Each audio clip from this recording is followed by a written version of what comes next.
Never cards on your children. কখনো বাচ্চাদের বদদোয়া দেওয়া যাবে না। বাবারা, ছেলের বাবা মেয়ের বাবারা শুনতেছেন? মনোযোগ নাই মনে হয়। মনোযোগ আছে? কখনো ছেলে মেয়েদেরকে কি দেয়া যাবে না? যত দুষ্ট হোক, যত বদের হাড্ডি হোক, বদদোয়া দেওয়া যাবে।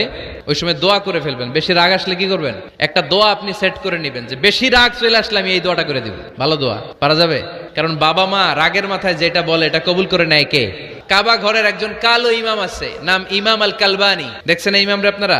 উনি লন্ডনে একটা ইন্টারভিউতে বলেছেন, আমার মায়ের বদদোয়া আমাকে কাবা ঘরের ইমাম বানিয়েছে। লন্ডনে একটা কনফারেন্সে উনি ইন্টারভিউ দিচ্ছিলেন। তো ওনাকে বলা হলো, কাবার সব ইমাম সাদা ইমাম, আপনি কালো মানুষ, কেমনি ইমাম হইলেন? উনি বললেন, আমার মায়ের বদদোয়া আজকে আমাকে কাবা ঘরের ইমাম বানিয়েছে। উনি বললেন, আমি ছোট্টবেলা অনেক বদের হাড্ডি ছিলাম, আমার মতো দুষ্ট আমার এলাকায় কোনো ছেলে ছিল না। মানুষের গালাগালি, মারামারি, দুষ্টামি, ভাঙচুর, চেঁচামেচি, চিৎকার, বিশৃঙ্খলা আমার মতো কেউ বেশি করতে পারতো না। কিন্তু আমার মা ছিল অনেক বড় আল্লাহওয়ালা। আমার মা জানতেন আল্লাহর কাছে দোয়া করার কত বড় পাওয়ার। আমার মা যখন আমার উপর রেগে যেতেন, আমার মা জানতেন রাগের মাথায় বদদোয়া দিলে বদদোয়া কবুল হয়ে যাবে। এজন্য যখনই আমি বেশি দুষ্টামি শুরু করে দিতাম, আমার মা রেগে আমারে বদদোয়া দিয়ে বলতেন, আল্লাহ তোরে হেদায়েত দেখ, আল্লাহ তোরে কাবা ঘরের ইমাম বানায় দেখ। মা যখন রেগে যেতেন, রেগে মেগে উনি সব সময় বলতেন, আল্লাহ তোরে হেদায়েত দেখ, তোরে কাবার ইমাম বানায় দেখ। রাগে রাগে ভালো দোয়া করতেন। সুবহানাল্লাহ কইতে বললেন না? আপনারাও আপনাদের ছেলে মেয়েদের জন্য একটা ভালো দোয়া সেট করে নেবেন। রাগ আসলে ওই দোয়াটা করবেন, ওইটার উপরে ঝাল মিটাবেন, রাগ মেটাবেন ওইটার উপর। পারা যাবে? পারা যাবে? নিজে ভালো না, ছেলে মেয়ে ভালো চায়, এরকম আছে না? নাই, জীবনও হবে না। আপনি সারাদিন টানেন সিগারেট, সারাদিন কি টানেন? আর ছেলেরে বুঝাইতেছেন ধূমপান স্বাস্থ্যের জন্য ক্ষতিকর। ছেলেরে কি ওয়াজ করতেছেন? ধূমপান স্বাস্থ্যের জন্য ক্ষতিকর। নিজে টানেন কি? সিগারেট। কাজ হবে? আপনি মা, আপনি সারাদিন দেখেন হিন্দি সিরিয়াল, আর আপনি চান আপনার মেয়েটা ওন্না পরে ঘুরুক, বোরকা পরে বেরোক। আপনি চান আপনার মেয়েটা নামাজি হোক, কিন্তু আপনার সিরিয়াল একটাও মিস হয় না। এরকম মা আছে না? নাই। কাজ হবে? কথা বলেন। এজন্য নিজেরা উত্তম বা আদর্শ ছেলে মেয়ে পেতে হলে আগে আদর্শ বাবা মা হতে হবে। কথা বলেন। আদর্শ ছেলে মেয়ে পেতে হলে কি করতে হবে?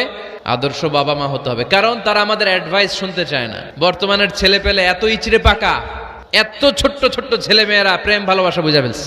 আছে না? নাই। ক্লাস 4 এর মধ্যে ভাগ করে ফেলেছে, এটা তোর, এটা আমার, এটা ওর, ভাগাভাগি শেষ। কোন ক্লাসে? 4 এ। ক্লাস 4 এর নাকি গার্লফ্রেন্ড আছে, আমার গার্লফ্রেন্ড আমার এটা দিস। আমরা দাখিল আলিম যখন পড়ি তখনও তো এগুলো বুঝতাম না। আর এখন ক্লাস 4 এর ছেলে মেয়ে গার্লফ্রেন্ড বয়ফ্রেন্ড পুরা ক্লাস ভাগাভাগি হয়ে গেছে। আছে না? নাই। ইচড়ে পাকা, অকাল পক্ক, আগে আগে পেকে যায় ছেলে মেয়েগুলা। তো এই জন্য এদেরকে হ্যান্ডেল করা, it's not easy job, it's a big deal. এটা অনেক কঠিন। They don't like to listen to our advices, they try to follow us, they try to copy us, they just do what we do. ওরা আমাদের উপদেশ শুনতে পছন্দ করে না। আমরা যা করি ওরা ওইটা করে। বাচ্চারা কিন্তু উপদেশ শুনতে পছন্দ করে না, জানেন? ওরা যা দেখে তাই করে, করে না? দেখবেন আপনি যখন নামাজ পড়বেন, আপনার মেয়েটাও এসে নামাজে দাঁড়ায়। আছে না? নাই।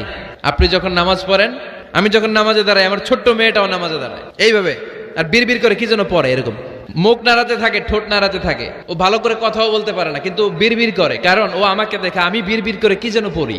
ওর মাকে দেখে এইভাবে দাঁড়ালে বিড়বিড় করে কি যেন পড়ে। সে আমাদের মতো অনুকরণ করতে চায়। আছে না? নাই।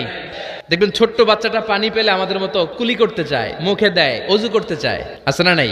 They try to copy us, they imitate us, they don't like to listen to our advices anymore. তারা আমাদের উপদেশ শুনতে চায় না, তারা আমরা যা করি তাই করতে চায়। এজন্য খবরদার, আপনি ভালো মা বাবা হন, তাহলে আপনার ছেলে মেয়েগুলো ভালো ছেলে মেয়ে হবে। আদর্শ ছেলে মেয়ে পেতে হলে আমাদেরকে হতে হবে আদর্শ মা বাবা।